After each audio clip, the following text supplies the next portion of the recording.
stand in session. Item 1 is climate resilient buildings, scheduled for 30 minutes. Councilmember Durham and I have requested Plan Development Services to present ways that the city can support climate resiliency of our built environment. I guess I'll turn it over to Mr. Clark. Good afternoon, Honorable Mayor and Council. With me, I've got Dan Bursick, who did a lot of the research for this work. As we were putting this together, I was asked a couple times, why are we coming back to this, and can you describe a sense of urgency regarding it? And the past work that came out of the United Nations and other research bodies suggested that we had till about 2100 to make major changes to how we do business in our society regarding transportation, land use, and daily business. The reports that have come out recently suggest that that timeline has been substantially reduced to where we're looking at a timeline of about 2050, where life on Earth becomes pretty difficult for the human species unless we take major action. So in that vein, a sense of urgency in PDSD and other departments, and as well as City Council, has picked up. So this first iteration here to talk about what we can do regarding residential, commercial, and city-owned buildings is going to lead to discussion about forming partnerships and collaboration with other agencies that would help us perform some of this work, as well as finding the finances to execute some of the work we're suggesting. So with that, I'd like to start off. What we were asked to do was take a look at the potential programs, and we got a slide presentation. There we are. And there's a climate resilient building at the University of Arizona that is approaching net zero. In other words, it produces very little energy demand. So we're asked, what we're going to do is take a look at privately owned existing buildings. What can we do there? And that's probably the bulk of our concern. Privately owned new buildings, so new construction, as well as city-owned new and existing buildings. And in going through this, what we found is a lot of things we would need to do regarding audits, regarding financial rebates, regarding incentives. The city will need partners to execute, and we'll talk about that. But in getting into that, the first thing I want to have you look at is this map. Go ahead. And what's substantial here is while 57% of Tucson's housing stock was built prior to 1980, the new energy codes went into effect in the year 2000. And so 85% of our building stock is pre-2000, which means they may or may not have their HVAC duct sealed. They may or may not have insulation in their ceiling. They may or may not have double paned windows. So a lot of our housing stock that was built prior to 2000 is basically bleeding off a lot of energy into the atmosphere through leakage. And so that's going to be one of our key struggles. From 2000, when the adoption of the International Residential Code and the International Energy Code, the residential standards got significantly more stringent each year, to where you saw initially requirements for insulation going in a ceiling, to the most current versions where they're requiring inspections on ductwork and such, and also the ceiling of the house to ensure there's no leakage. So the new construction is pretty energy efficient. The things you could probably accomplish there is additional solar, and that might be regulatory, and electrical vehicle. And we'll be talking about that as far as something that the city could mandate. So the new construction stuff, one, it's very small compared to the big picture that we're looking at, and two, it's very energy efficient.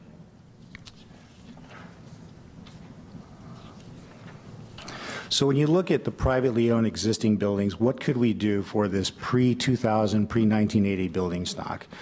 You could look at permit fee and review inspection fee waivers in order to allow private homeowners to execute the work for new windows, new insulation, perhaps solar for the HVAC ceiling, and so no cost to them to attain permits and inspections.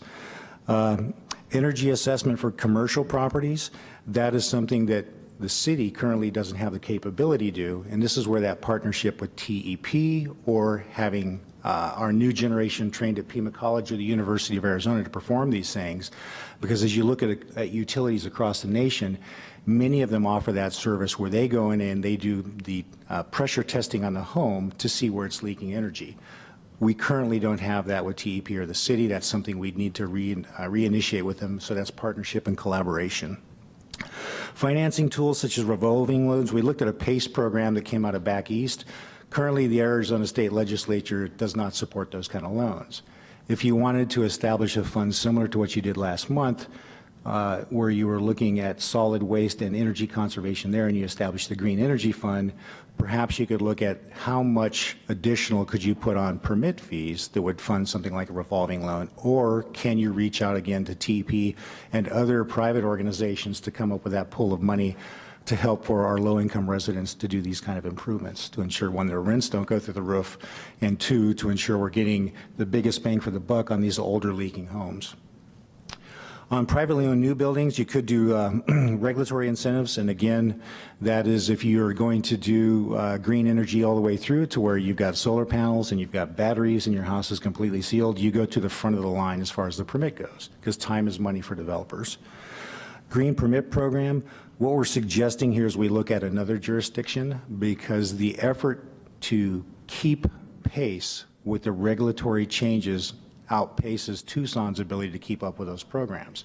So if we were to go to borrow a program from another city who's doing great things, just replace Chicago with Tucson or San Diego with Tucson and off we go. You've got a program that will work. What we've seen in the past, like with LEED, is the cost to get LEED certification and maintain it is prohibitive both for the developer and the municipality trying to administer it. So something simpler, just as effective, but not as much cost. The other thing that's come up recently is revisions to flexible lot development. About 85% of our current projects, residential-wise, are FLD, and recently we've had questions regarding more tree canopy and also looking at a energy criteria that would qualify you to do an FLD. Right now, that's not required. So things like architectural variation, like open space, these are things we currently require. But even though we have a green building criteria within the FLD, it never gets used. So that's something you could mandate. So city-owned buildings, last month you passed the Green Building Fund, and I've got Michael behind me if you want any additional detail on that, but you've got energy performance contracting and energy assessment and audit. Currently, Michael's doing that, but to expand that program, that's again where we're looking out to third-party help, TEP or Pima College or another party who can come and say, how do we go about and do this faster and more effectively? So new buildings, reassessment of current ordinance requiring LEED. We've looked at, so LEED was basically how you, through different levels of silver, platinum, and gold, create a ever-increasing energy efficient building. The issue with that was the certification process for smaller developments and smaller municipalities is fairly expensive, so it became cost prohibitive. What we've seen is municipalities and developers will build to that standard without seeking that certification.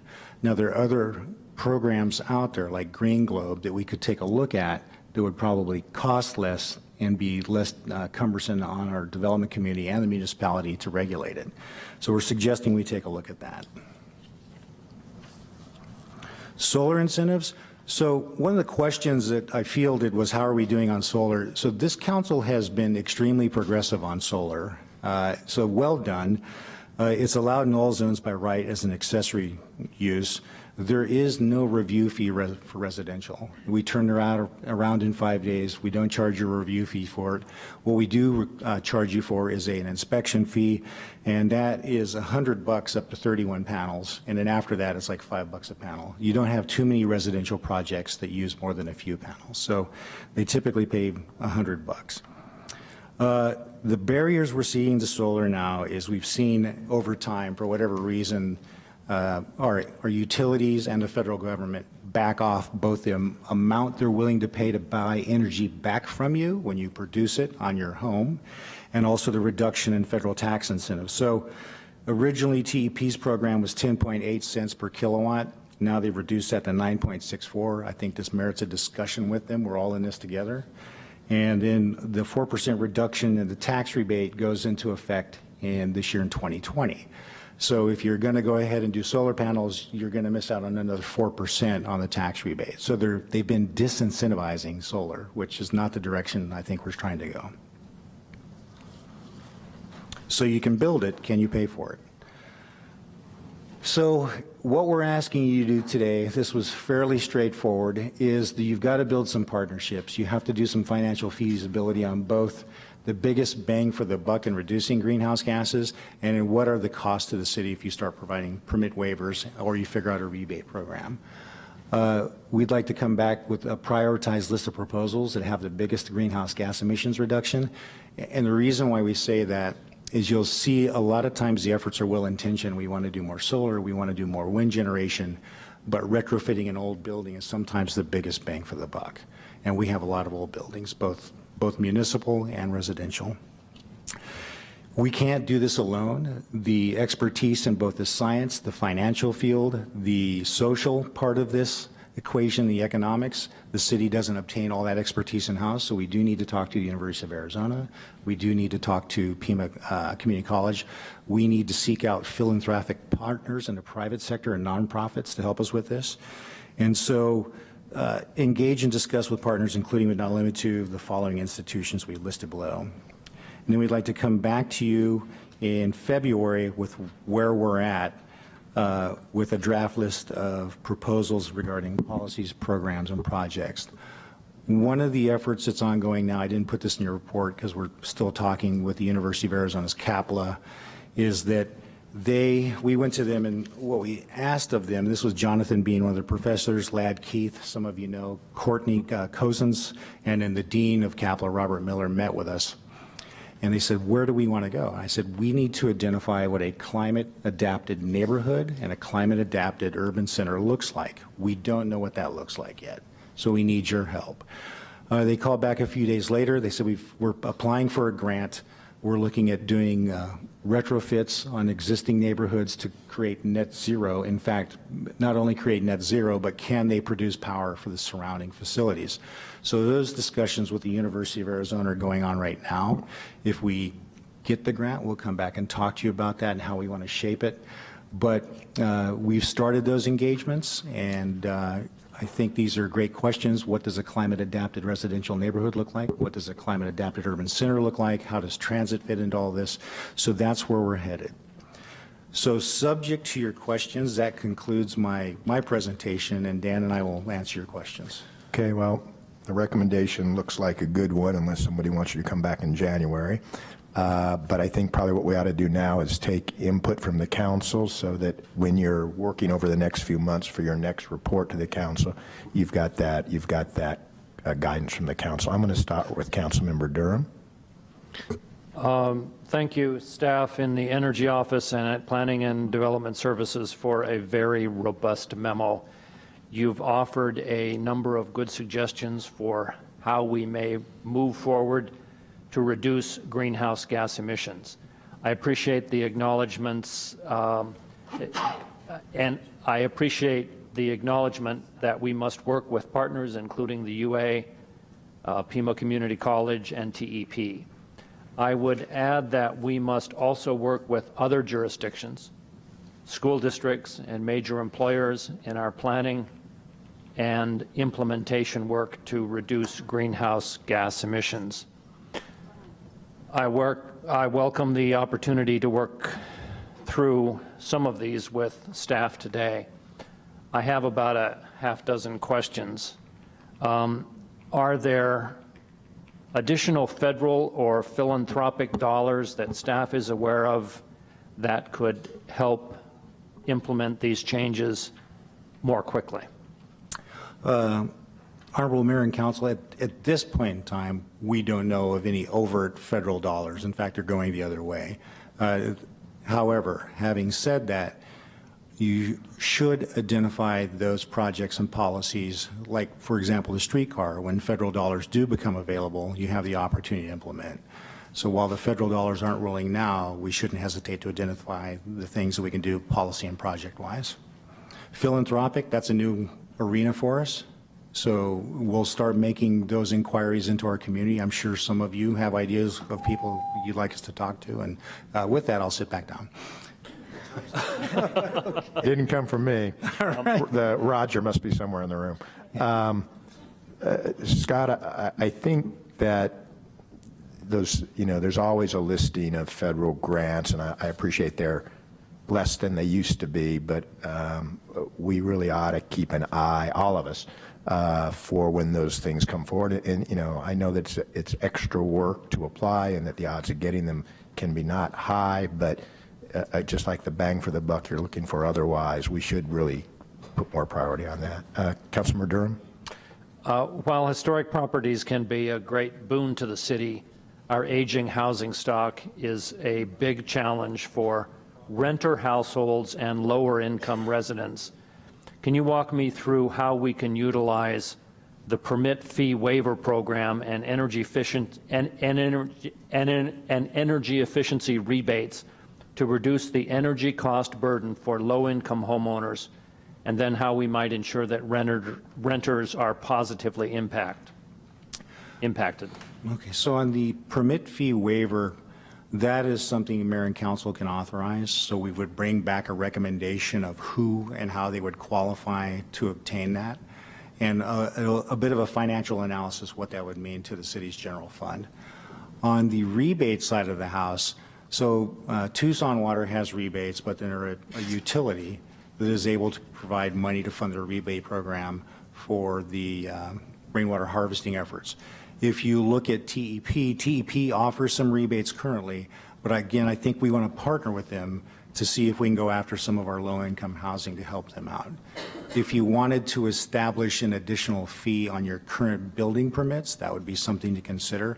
And so we'd come back with a suggestion of what that would look like. But I think what you would probably want to seek out is a blending of utility, private, and municipal funding to come up with something like that. How quickly can a permit fee waiver program or a rebate for energy efficiency upgrades be implemented? So permit fee waiver, we could actually, since that's mayor and council action, that's something we can come back to you in February with.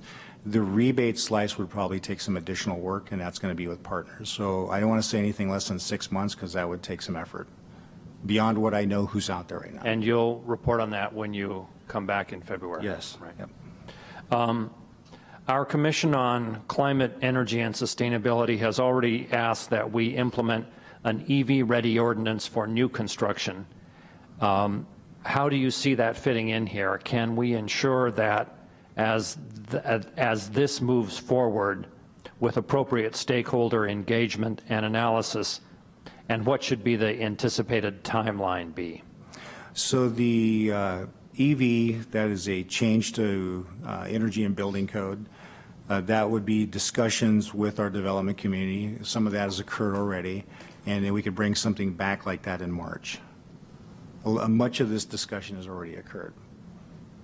As we look to improve the green building option under the flexible lot development option, might we address also some of the loopholes in the FLD that can negatively impact both privacy and open space so as to support better infill projects? Honorable Mayor and Council, we can certainly address that, and that would be one of the cost-benefit analysis we'd want to perform. In Tucson, the margin on single-family home construction is fairly narrow, so once you start taking some of the FLD benefits away from them, they may not be able to construct it, so we would explore that during this process.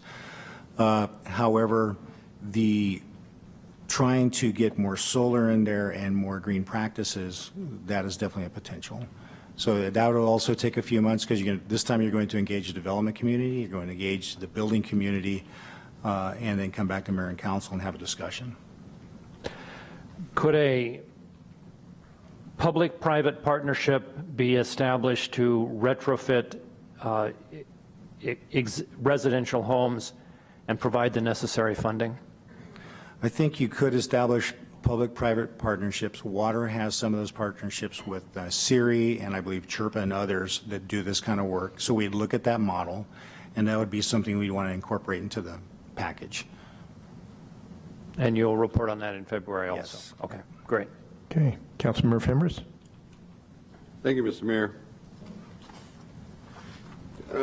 Could the Philadelphia Loop program or the Meridian project in San Jose be something the city could look at to help with these matters? Have you guys researched that? I know that you were looking at that and you answered some questions. Honorable Mayor and Council, yes. So the LOOP program, which provides for like a property tax freeze on certain homes within areas. So if we were to make some sort of kind of investment in some of those properties, bring the energy efficiency up and the property values went up, that would allow us to freeze the increase in property taxes that would occur on that, and that would be a good program to use.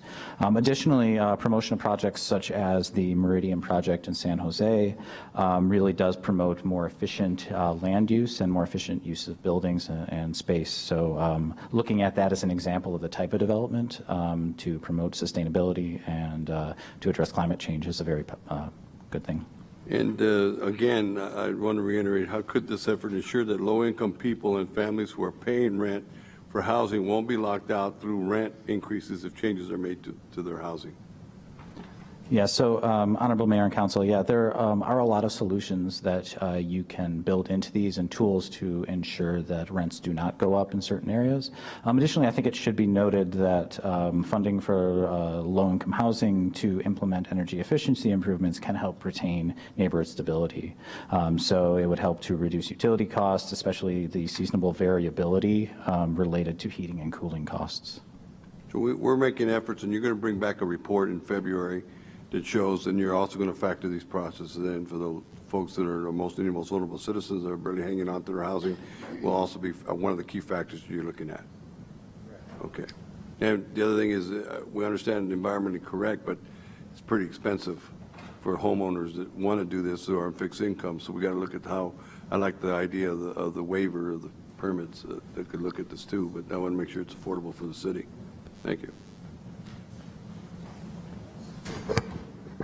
Councilman Kozaczek? Yeah, I want to piggyback on the last comment that Richard just made, and then, lots of suggestions about rebates and permit fee waivers and overall financial incentives, but we need to do a deep dive into, how that's going to cost out both for the residents, but also for us in terms of our budget. And the timing will be right, because if you're coming back in February, we'll be talking about budget around then. You make a suggestion in your recommendation that multiple interdepartmental conversations start to happen with stakeholders and all that. But it was 2 weeks ago or 3 that we formed a committee that was going to do exactly that and bring our climate and sustainability representative into it as well. It sounds like we've already put that in place with that one extra representation. Why are we forming yet another conversation, or are you intending that to kind of ape on what we just No, Honorable Mayor and Council, I'd like the committee you authorized at the last meeting, that's the one we're going to look to use. Okay. We would be talking to the Energy Conservation Committee that was stood up, but we would look to bring more partners into this. So. Okay, well, I just don't want to be conducting redundant conversation. No, we don't need any more committees. Yeah, right. The development standards that we're talking about for new construction and residential, if we're talking about EV requirements, the building code was just renegotiated very recently, and those were really robust conversations and lots of people involved in them. EV readiness was one of the pieces of that conversation, and they elected not to include it in the building code. So if we're going to go back and start making changes, we need to make sure that the people who are involved in that conversation are brought into this one, so it doesn't look like we didn't get what we were after in that discussion, so we're just going to slip it in on the side. Okay. I know that David Gillespie is already aware of this and is ready to engage and have some productive conversations. It's not a matter of them pushing back and saying we're not interested, but if we're going to start talking about building envelopes, it's important to bring them into the conversation, not only to understand what they're already doing, but perhaps also to learn what some of the roadblocks might be that are in place that are preventing them from doing more. And so they're an important partner in that conversation. Okay. And finally, if we're going to be talking about FLDs, you mentioned the FLD benefits. As we mentioned at the last call, during the last call to the audience, the FLD has benefits in it, but we need to make sure that even for projects that are going on right now, that we don't let things slip through the cracks so that, for instance, privacy, for instance, setbacks, for instance, open space definitions.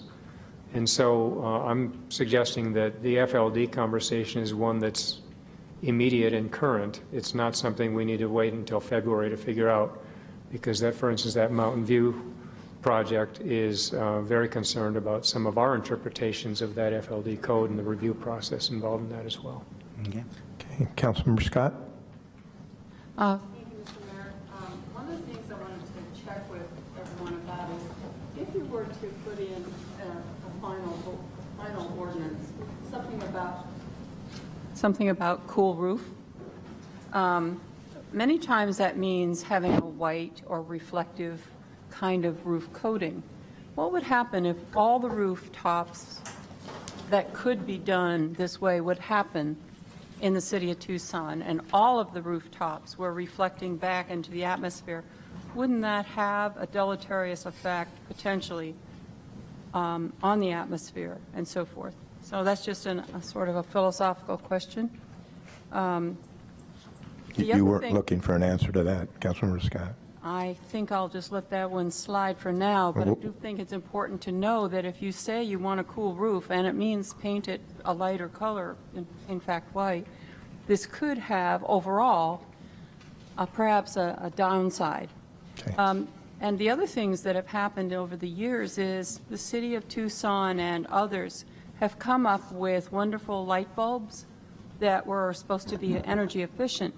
Turns out some of those light bulbs were not recyclable, and that happened with batteries. What are we going to do with those kinds of things that are part and parcel with all of this? So if any new products come along, I think that there should be a serious look at their survivability and their recyclability, because otherwise we're in a really deep doo-doo here if we don't have something that can be recycled, which we do now. We have experienced that with computers. The old computers cannot be recycled. So what do we do with those? Are they going to be landfilled safely, or do they have to be put into barrels and buried somewhere? So I think the recyclability of these new products have to be verified before they are instituted into any city code. So I just put that out as a caution. We've had some experiments that have not worked, and I think we've got to be very cautious before mandating some of these things before they've been tried and true. Thank you. Okay. Councilmember Romero? Thank you, Mr. Mayor. I appreciate the conversation, and I think we need to move fast in terms of climate action and sustainability practices in the Planning Development Services Department. This conversation really is important to have because, as I've been saying for some time, that the city of Tucson needs to prepare a climate action plan, which we passed, but it also needs to be a holistic conversation. And I hope that staff can start working on a number of these recommendations, things that we've talked about, that Jonathan and Councilmember Durham and others have been discussing. But I really feel as though we have to prepare for a larger, more integrated and regional conversation about climate mitigation and adaptation. And all these conversations take many different partners in the community, right? With this one in particular, you're suggesting that we partner and discuss with the University of Arizona and Pima College and Tucson Electric Power in Pima County. But we really need to make sure that we're looking at it at the 30,000 feet above, right? What is the climate action plan that we want to put forward? Who do we need to partner with? This particular conversation, I'm envisioning having conversations with MPA and SABA so that we could put together a built environment plan. What does the neighborhoods of the future look like, and how do we mitigate the neighborhoods that we have? You suggested that we have 57% of our housing stock was built prior to 1980. how do we have a conversation with the Housing Community Development Department? Is talking with the City of Tucson Industrial Development Authority to create a program, revolving loan fund for those that need to retrofit their homes? Do we create a program in the Housing Community Development Department through community development block grants or other federal grants or funds so that we could start with the equity issue, right? You put on your presentation that part of this conversation, we have to make sure that we consider social equity. And so I like it. I like where we're going. I think this particular conversation is part of a bigger climate action plan, and that we, as Councilmember Kozachik said, right, that we're having one conversation and not different committees, commissions, and different conversations, that we have a plan, we set goals for that plan, and we attack this issue in a coordinated manner as a city. And so I appreciate you coming back in February, but I think that that with the conversation that we need to have about climate action planning, climate mitigation and adaptation, it's going to take much more than just talking about this issue, but making this issue part of a bigger holistic plan. That's my. I think that's right. Councilmember Cunningham, and then I'll go back to Councilmember Durham. There's just a few things that I wanted to bring up today that I thought would kind of make a difference about certain things. Number one, I really wanted to talk about the future of climate change and the future of technology. The one thing that we've seen with solar technology is that it's ever evolving. 20 years ago, it really didn't pencil out, even with incentives. Now photovoltaics are basically advanced enough that your grid-tied system, as long as you've got about 1,500 square feet of roof in Tucson, probably pencils out, especially to what the rates are. Now, in the next 3 or 4 years, I don't even think a grid-tied system will pencil out. I think it'd be better, you're better off going it alone and getting ultracapacitors. We're going to see building pieces where one of the walls in a home that gets built could be the housing for the ultracapacitor battery. So I think that's a big part of, like, we have to build that in, all right, long term over the next 5 years. Hey, look, I could be wrong. Say the ultracapacitor doesn't get invented, fine, doesn't matter. But we should at least have like some gray area and some blank space to fill that in when time comes. Second thing, we talked about climate resistant building, and we didn't bring up rainwater. I mean, I just, considering our track record with rainwater and the desert that we're in, I think harvesting rainwater, talking about curb cuts, moving stormwater harvesting, stormwater retention back, that's a big part. That's just as big a part of reducing our carbon footprint and preserving our way of life as solar is. So if you're going to bring up climate resistant building and environmentally responsible building, and we've got to talk about water, because we're always struggling to find it, and ultimately it's going to be a commodity, whether you're looking 10 years away or 50 years away. At some point, everyone wants a piece of that Colorado River, and unless California changes their mind and builds 1 million desal plants, we're always going to be behind the 8 ball on this. So I want to make sure we're talking about rainwater. I'd really like to keep pursuing this HOA idea. I know I've harped on it several times, but the idea that a neighborhood association or an HOA can literally put rooftop solar on all at once together, save a lot in mobilization costs. It even could be something that the city could like backstop the loan, or indirectly backstop. I mean, we'd be third or fourth position or something, but it would be a great incentive for some of our neighborhoods, and they'd probably be able to only have to build one switch, so it'd be easier for our utility partner to manage the grid when we did these. So I think that's a piece that I'd really like to go forward on. And it got me thinking about 10-acre, and Scott and I talk about these all the time. the mini mall of at least 10 acres. The mini mall is going the way of the dodo.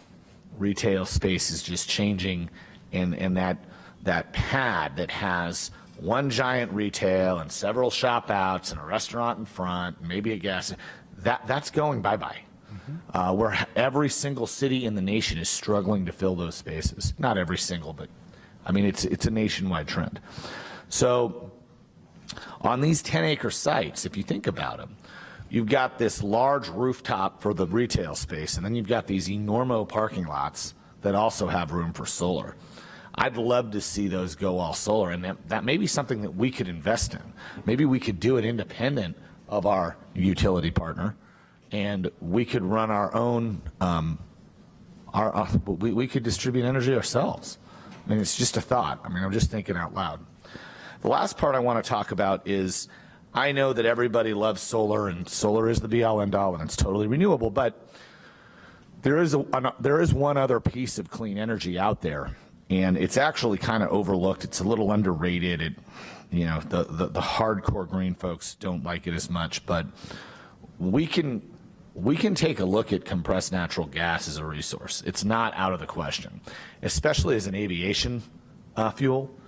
It weighs it weighs 2 pounds less than regular aviation gas. So when you develop compressed natural gas into aviation gas, the aircraft actually burns less fuel per mile. And you can take 10 and 15 passenger aircraft, and they can be as efficient as a large jumbo jet aircraft in per passenger gallons. So I just want to think about that. There are things you can do. You can even put CNG in your house, and if you drive a CNG car, you can literally hook up a CNG converter to your Southwest gas meter and fuel your car at home. So there's some stuff, and CNG burns about I want to say about 1/10 of the hydrocarbons and carbon dioxide that regular gas does, 1/6 to 1/10, depending on where you live and the temperature and some other factors. So I think we missed kind of those things in this discussion, but we're on the right track. And ultimately, I think we're going to be one of the leaders in the world in being an environmentally conscious and climate friendly or climate protective city. All right, thank you, Councilman Cunningham. Councilman Durham? I think you're headed this way anyway, but when you come back in February, I would ask that you prioritize proposals that produce the biggest greenhouse gas emission reduction per dollar spent. Okay, do we need a motion here? We do have a staff recommendation if somebody wants to.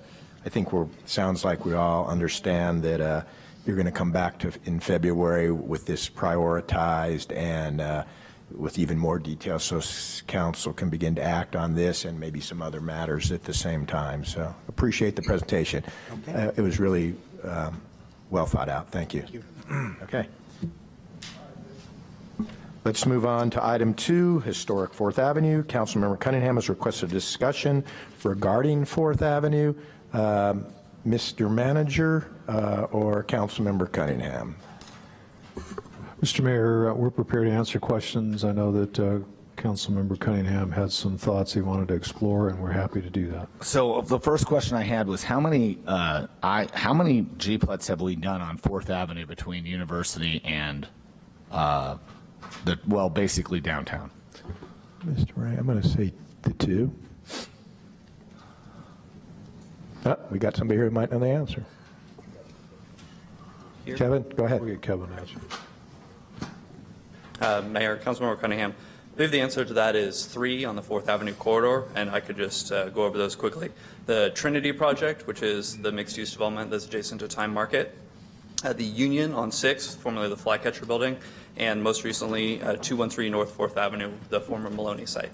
And when did we vote on all 3 of those in the last? Did we do them all within 18 months or? Mr. Mayor, I don't remember exactly. I think it was within the last 18 months, maybe 2 years at the most. So is that common that you stack G-Plets up and do them all in sequence? Do other cities have that pattern? Mr. Mayor, Councilmember Cunningham, I'm not sure what other cities do. The reality is we'll react to them as they come in, as the applications are submitted and the conversations occur. That's when we'll react to them. And I understand that, and I understand how the GPLET's set up to work, but and it's actually been a really good tool for Tucson. I'm not trying to knock the decisions that we've made. The biggest issue is that we can't really codify and say no more GPLETs, or we have to do them case by case. But I get really concerned that when we stack 3 of them all in a 2-block area all at once, that we may be going a little too fast. And we don't have an opportunity for the market to even equalize because we have 3 projects under construction at once. And we don't, I mean, you're really not going to know all the unintended consequences until you get them built. So if we do another GPLET in the next, say we do another GPLET next week, we'll have 4 projects completely changing 4th Avenue all at once. That kind of scares me, and that's kind of why I brought this item today, because I'm not sure that's the direction we want to go for on 4th Avenue. Look, everybody's got a 4th Avenue story in this town, and if you start at the Epic Cafe and go to the Shanty, you've got a story. You don't remember Ray and Reg. You're a little too young for that. A little too young, Mr. Mayor, but you know, Maloney, the Maloney's project and the Flycatcher project, I remember Flycatcher was actually plush, so that's how I go back that far. But the bottom line is that that's the nostalgic piece. There's been, 4th Avenue has been written about in the Chicago Tribune. It's been highlighted in the New York Times. It's been highlighted in the Washington Post. And all of a sudden, I don't want to have some people coming down here and going, hey, wait a minute, you told us how cool and awesome 4th Avenue is, but it's not here. There's 3 new buildings out here. So I don't know how we can codify or say, hey, we've got to really use some extra due diligence on these GPLETs and the development on 4th Avenue. And I'm not trying to skew progress on 4th Avenue, but I want us to acknowledge how important a piece of our culture and just how important a piece of downtown it is. No, well, and that's a point well taken, and I'm going to let Steve go here in a second, but you know, every GPLET is on a case-by-case basis, and you're going to look at the circumstances at the time. And given that there have been those 3, it may be that a future council takes a harder look at what may come along next. I think if you look downtown, I mean, the GPLET is only so big, and it's state prescribed, and it has to be a certain size, and you can't cut a hole out of it. But I think if you look at downtown, you'll see a whole lot more of them. But I think the important point here, and that's why I want to get to Steve, because I know he sat through years of meetings with years of stakeholders, is the IID, as I remember it, was really a compromise that said certain corners are going to be developed as larger, and we're going to preserve everything in between. And I think there may even be a review process for the IID. But the fact of the matter is, and you know, again, it's the yin and the yang of it, but you have to be a pretty big project to take advantage of a GPLET. You just do, because of the property taxes. But Steve, if you could really quick, us, just before we go to Steve, and this is Steve's ward, and I'm totally deferring to him on that piece, I just want to have one extra discussion, and that is on these GPLETs, I just want to clarify for everyone so they understand. We make money on these GPLETs. We're not giving anything away that we already don't have. And so can you walk that through, like how the property value works and how the sales tax and property tax comes in? So in the GPLETs that we're talking about are GPLETs that are within the central business district, because those are the ones where the 8-year tax abatement can occur. But in connection with every GPLET that you consider, there's the minimum requirements that the property value is being increased at least 100% by virtue of the development. And there's the economic study that shows that during the period of the GPLET, the economic benefits that flow back to the city, into the county, and the state exceed the amount of the benefit that's being received by the applicant. So you always do that financial analysis before you approve it. okay, Steve, do you want to go ahead and review some painful history for us? No, I guess I'm not really quite sure what you're after, Paul, but so let me go about it this way. First of all, you supported all the G-Pluts that were just listed off. The Union on 6 used the IID, but it's outside of the 4th Avenue subdistrict. It's not even in the 4th Avenue subdistrict, so that's nice to list it as one of the G-Pluts, but the review process Wait, is the Trinity, are you talking about the Trinity Church? No, I'm talking about Union on 6. Union on 6th. So let me do this in reverse order. The IID, which you also supported after a multi-year process that included well over 100 public meetings and lots of public input, is a way of preserving the character that exists on 4th Avenue. What we don't want to do is to disincentivize developers from using the IID. The existing zoning allows 75 feet, 6 stories along 4th Avenue. The purpose of the IID was to incentivize 30 feet on the mid-blocks and 40 feet on the corners. And by using that, you cannot demolish or delist a historic property. And the project has to submit it to a design review that FAMA is involved with and the neighborhoods are involved with already. So there's that design review composition. And I remember sitting up there fighting very hard for the composition of that design review committee to make sure that the neighborhoods that are affected by the IID are represented. And if I recollect, I supported you on that. You supported, you voted for all this stuff, so I'm kind of surprised we're having this conversation. The DRC can recommend special conditions such as vehicle reduction plan, noise mitigation, even behavioral management plans, and that came in the context of talking about student housing and group dwellings. So those protections are built into the IID. It specifically lays out streetscape design standards, pedestrian scale development, shade development, transition standards, and bulk reduction. So all that's already in the IID. Exactly what I want. So what we don't want to do is put restrictions on development that says, okay, I won't use that. I'll just build with the existing zoning in mind and ruin your street frontage. What are the unintended consequences if people don't take the G-Plat and don't take the I'm not to the G-Plat yet. I'm still talking about the IID. All right, part of the IID. Backing into your thing. So any project that touches historic districts already has to go through a historic review. So that's built into it. Like I said, the Union on 6 was built outside of the 4th Avenue subdistrict. It's not even a part of the 4th Avenue district. It's a part of the downtown links and the warehouse triangle. So that is a different IID subdistrict. That's because it's set back that far from 4th? Right. Partners on 4th, the Opus, did not use the IID. They were a pad. So again, another development option. So with respect to the IID, you know, I'm not even sure how that plays into where you're going.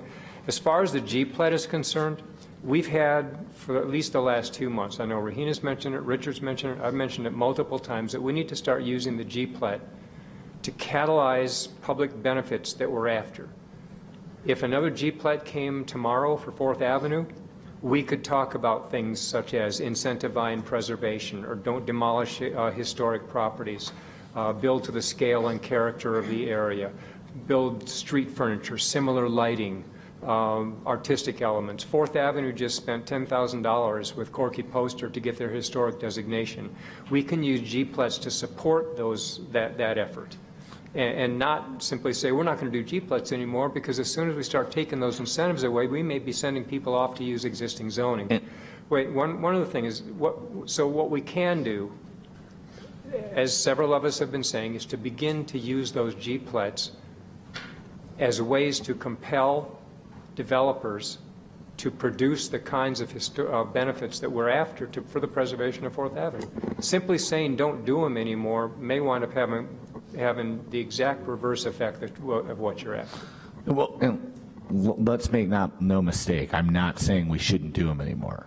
Well, there was some chatter about putting a moratorium on them, and that would be self-defeating. There was, I understand that, but there was chatter. But this discussion is simply to kind of bring it all together. This discussion is simply saying, hey, look, we're seeing this transformation come on 4th Avenue, and we want to manage it right. And I think we are, but I just want to, I don't want to see things get missed. Well, all right, and I think that the conversations we've been having about G-plets is not simply restricted to 4th Avenue, it's wherever we use them. And we've been very clear that as these things come forward, we're going to begin to put conditions on those G-plets that speak to some of the needs that the particular areas are reflecting. You're talking about 4th Avenue. So that's preservation. It's not demolishing. It's streetscape. It's building to the character of the area. If we're talking about another area of town, it might be things like traffic. It might be things like, the affordable housing. Transit, whatever, right. So let me ask this one. On the most recent one, on the Opus project, did they got a G-plet, but they weren't in the IID. They got a G-plet, and they did a benefits agreement through the PAD process or through the G-plet process?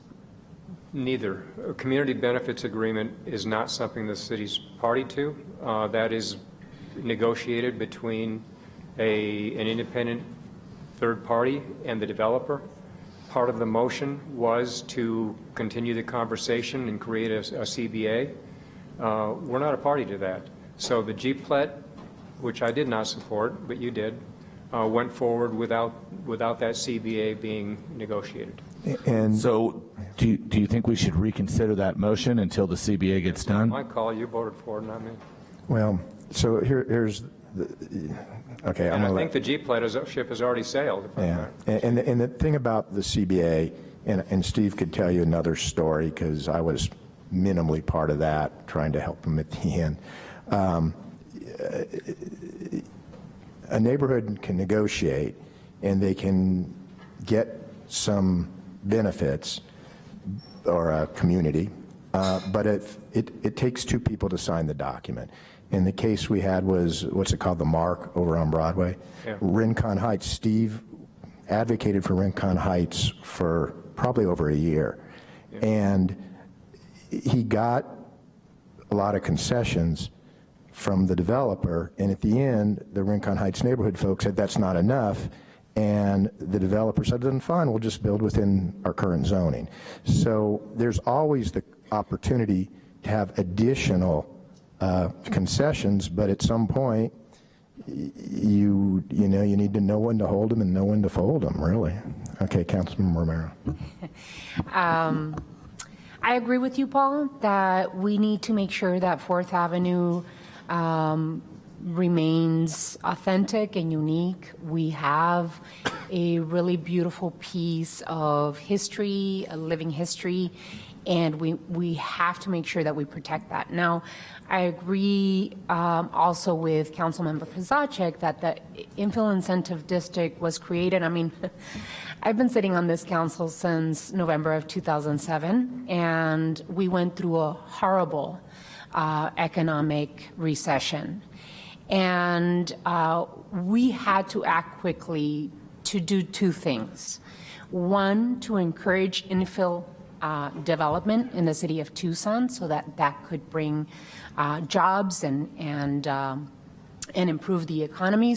And also we acted on the infill incentive district so that we could create density and that we could support transit-oriented development, right? Because what we want to see happen is that we want to use our transit system and create that density so that we create more users of our transit system. The more users of the transit system, the more the system thrives. And so we also wanted to make sure that the infill incentive district had some design standards and worked with the neighbors and stakeholders to create concessions on both ends. Now, the infill incentive district, as Steve said, is different than the G-plets. At the time that we created the G-plet, we wanted to incentivize as well development. And so what I feel is that we can't go, because development is happening in a healthy pace in our downtown, we have to start taking a look at additional and this is something that we've talked about, Fimbres and Paul and Kozaczek, we have all talked about creating additional return on investment by the community if you are going to use a GPLET. No, I'm not to the, we should never use GPLETs again side, and I'm not to the, we shouldn't review what the return on investment for the community is. And so we need to have a much more defined process for discussing GPLETs. Is if a developer has the intention of coming to the city and using a GPLET, they should be forthright and they should put that card on the table immediately so that both the city of Tucson knows that they're going in that direction and the community knows that the developer is intending to use a GPLET. And so I think that what happened with the Opus development is that both the developer believed that through the PAD process, the concessions had been put on the table for the Fourth Avenue Coalition and the neighborhoods in the area. And the Fourth Avenue Coalition thought, okay, we're going through this PAD process, but later we're going to start a conversation about GPLET. That's why I believe that we need a more defined process for discussion of the GPLET as we move forward. And then two, if I may, we need to be asking for more from our development partners. The 6th and 4th, what is that project called? Partners. Partners on 4th. The Union on 6th. The Union on 6th. Partners on 4th, Union on 6th. That, there was a much more thorough conversation with Historic 4th Avenue and the developer, and they could sit down and said, okay, let's do a community benefits agreement. And there was some concessions from the developer, like transit passes for all of the residents. There was much more. And so that is what we need to start looking at, right? If we have a defined process, if the stakeholders, the city of Tucson and the developer knows what process to follow, when to start talking to the community about using the GPLET, that way we can have an organized conversation and sit down and say, a community benefits agreement is for the stakeholders, and this is what you can contribute to have much more return on investment. Because, and then there's other areas of our city, Oracle Road, Miracle Mile, that might need more incentive for developers to build, especially density. Yeah, so we need to continue having this conversation, not surprise anyone, and make sure that we are talking about what is good in one space might not be good in another. Yeah, no, two things. One, Kevin, since you're here from economic development, you don't have to ask her any questions. Listen. I think what Councilman Romero has said is, look, when somebody comes to you for a GPLAT, they probably ought to have a checklist of it. It's more than just submit the economic analysis. It may end up being that, but here's some other things so that they can start from the early stage, because sometimes by the time it gets to us, we're looking at the economic analysis, boom, you're ready to go, and that's not fair to anybody. Okay, that's number one. Number two, what Councilman Romero also said is right, and I'm not putting it in the context of one street, but really the whole GPLET area, is it ultimately is a case-by-case analysis. And the council has the discretion, the total discretion. And we've got some pretty good negotiators on the council from what I've noticed in the past.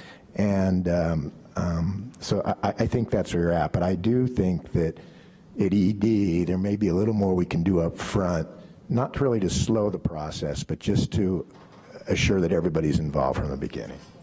And really, that was the big part of this discussion today. I wanted to get a couple clarifying things about the Opus motion. Does that we put the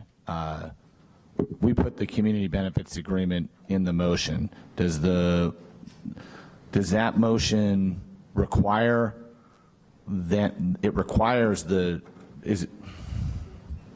what are the requirements in regard to that motion?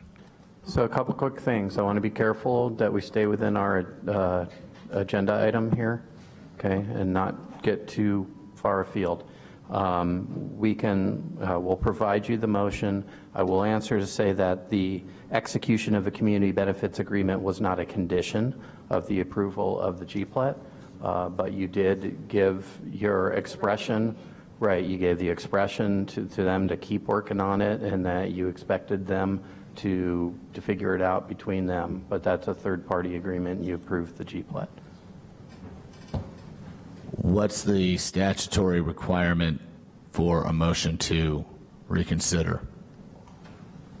So I'm not even sure that there's an ability to reconsider having approved as an agreement, but we can report that back to you after the meeting. All right, that was pretty much where all this was coming from today. I think a lot of the information that Mr. Kozaczek shared is out there, but it's important that you have to reiterate it. A lot of people came in later in the process and didn't know all the things that had already been done. And so that's all I was asking for today. So, all right, so that's fair. So here's a couple of thoughts. First of all, a CBA is not dependent on there being a GPLAT being applied for. Every project in the city, some independent group can ask the developer to go and form a community benefits agreement. That's not dependent on somebody also asking us for a GPLAT. I mean, they're completely separate conversations. I didn't say they weren't. No, I'm just kind of responding to some other stuff. So the second thing is that when it does come to us for a GPLAT, they're 100% discretionary. We can say, for instance, on 4th Avenue, if somebody wants to go and build a Rabinovitz building on 4th Avenue or do something with it, unless you guarantee preservation of the building, character, lighting, all that stuff, we're not giving you the GPLAT. We can build conditions into a GPLAT that are identical to what a CBA would have, but it's us and not them being the HVAC in this case. But So our sequencing was off, or my sequencing was off. So all right, if you just talk about that, the reason the item that was in front of us with Opus was to approve or deny the GPLAT. And the council took the position to approve the GPLAT, and the legal action report says approve the GPLAT, continue the conversation, and create a CBA. That's what the LAR says. If I don't know where that GPLAT is in terms of the sequencing or processing, but 6 out of the 7 of you said move the GPLAT forward. If you want to rescind that now and say, gee, we'd rather wait and because they had the concern by HVAC and some of the people on 4th Avenue was that if you approve the GPLAT, they have lost their leverage. Which we were very concerned about in the whole discussion. And Mr. Mayor, I'm cutting this off. I'm sorry, but we have not, this isn't noticed about that particular project. We talked more in the agenda about, 4th Avenue generally. I understand the issue, and we'll report back to you where things stand with that. Okay. Thank you. Okay, so understand we're done with that project. Yeah, that project. If you want to talk generally about a GPLAT, or yeah. I guess more generally about 4th Avenue. I think we need to revisit the discussion of GPLATs in a particular area. And so this conversation lends itself to hopefully bringing back that dialogue, because no one should be surprised that a developer is requesting a GPLAT when it's already on the agenda. So that's why I'm saying, Mr. Mayor, and I think that you're agreeing with me, that we need to have a more defined process for the developer when they're applying for a GPLAT. And in certain areas, there should be additional ask requests if a developer is using a GPLAT. For example, on 4th Avenue, one of the requirements for getting a GPLAT could be completing a community benefits agreement with a community, with the neighbors and the Historic Fourth Avenue Coalition or the merchants, whatever. We've talked, some of us on the council have talked about if you're requesting a GPLED, there should be a certain portion of affordable housing, or purchasing bulk transit passes for your residents, or providing public open space, or using skilled labor and putting into apprenticeship programs. And so we have to have another conversation of the GPLEDs, because there are certain areas of our city that do not need as much incentive to develop as others.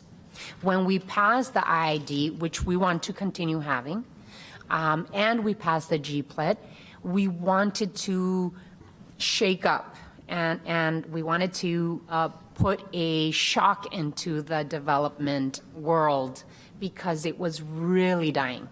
And so, and we wanted to build in our urban core, in our downtown, in the heart of our city.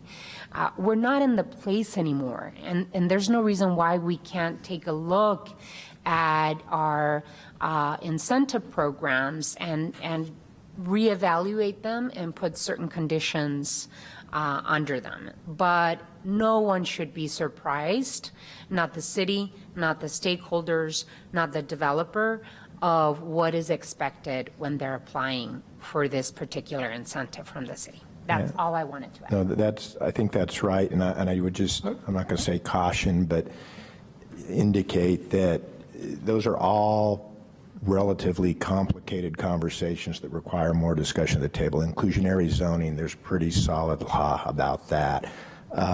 Labor laws, maybe less so, but still some pretty solid law. And the trick to it is exactly what I think Councilman Kozaczek said, which is, look, it's at our as long as it's an incentive, it's our discretion, and it's a negotiation, and we should be on pretty safe ground there. But we have to be careful about saying it has to be this or it has to be that. And I totally agree that, you know, the next focus area, one of the next focus areas is going to be the Oracle Stone area and the Millville area, and those are two areas that we just added to the GPLAT, right? And so, you know, we know the areas that, as Rahina said, need a development shock. And it could be that on 4th Avenue, for instance, where I think there may be one pad area left for major development, that whoever's the lucky owner there, you know, may be subject to more, particularly things like transit passes. I mean, that thing was definitely put in place to incentivize that infant development for alternative transportation. So, I don't know, Steve, do you want to close, or are you good? Paul closed, but I'll just say, just to reiterate, we can load up a GPLET with whatever we want, even to the point of killing the project. I mean, that's the concern. And then you mentioned the mark, is that we can push and push and push, and all of a sudden you lose the project. Now, at some point, it may be a project that we don't particularly want anyway, and so, all right, so push away. But what we can't do, though, is we cannot compel the contents of a CBA. So they're completely different. So I guess I'm not sure where the surprise is coming in. I'm serious. What's the surprise we're talking about? Again, I don't think there was a surprise. I think there was significant discussion in the community, and I was just trying to be responsive. No, I think I called you about this item. But people can begin negotiating a CBA as soon as permits are pulled. It doesn't require a GPLET being applied for. That's the surprise I'm confused about. But there's no leverage for the community if there's no if there isn't a GPLET. There's good faith by the developer if they want the neighborhood support. Yeah, and we have had Tom Warren work that in multiple neighborhoods where he's met for well over a year. Hence why I voted for it. Okay. We're circling back. I just wanted to make sure we had the dialogue, and I want to know. So let me do this, Paul, because I think and Steve is getting to that, is if there's existing underlying zoning, we never see it. If it's ugly, it's done. Right. Okay? Where we always have discretion, and there can always, we can say to somebody, you need to go be a CBA, or, at the end of every single zoning hearing, what we say to, or at the beginning of it, what we say to the developer after zoning examiner hearings, after legal, after our input, after ED, is do you agree to the conditions that are on this development? And sometimes there's 38 of them. And the developer has to say yes. The second the developer says no, we say, well, then I guess you can go sit down. And so that, I think that's Steve's point is when you have zoning, you always have the ability to do those kind of things. And that, it doesn't matter G-plat otherwise. Right. Okay? Mr. Ortega, manager. Mr. Mayor, members of the council, specific to Fourth Avenue, but also on an expanded conversation, I think it'll be important. We'll bring this back to you in the next 90 days or so with some thoughts on how you can identify specific issues that we can consider latching onto or putting into a conversation around a G-plat or other. Because I think it's important, if it's on a case-by-case basis, as the mayor mentioned, it's hard for us to do that at the table without having a conversation ahead of time and saying, okay, what does the council want to see in these areas, and going back to Fourth Avenue. So what I'd like to suggest is I'll bring this back to you with some specificity in terms of thoughts. It'll give us a chance to really explore the limits of the G-plat ID, what we can add to it, the types of issues that are out there that we might be able to bring back and say, hey, this is a discussion. At least then you know where we're headed and what the conversations are going to be before they occur. That's all, Mr. Mayor. Well, don't propose to reopen that IID.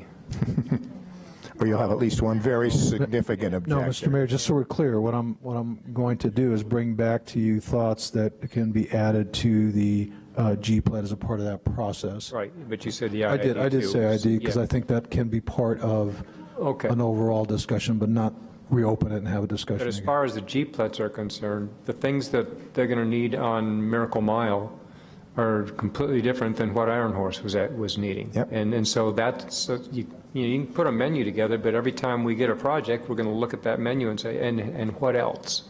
But I'd like to have that menu.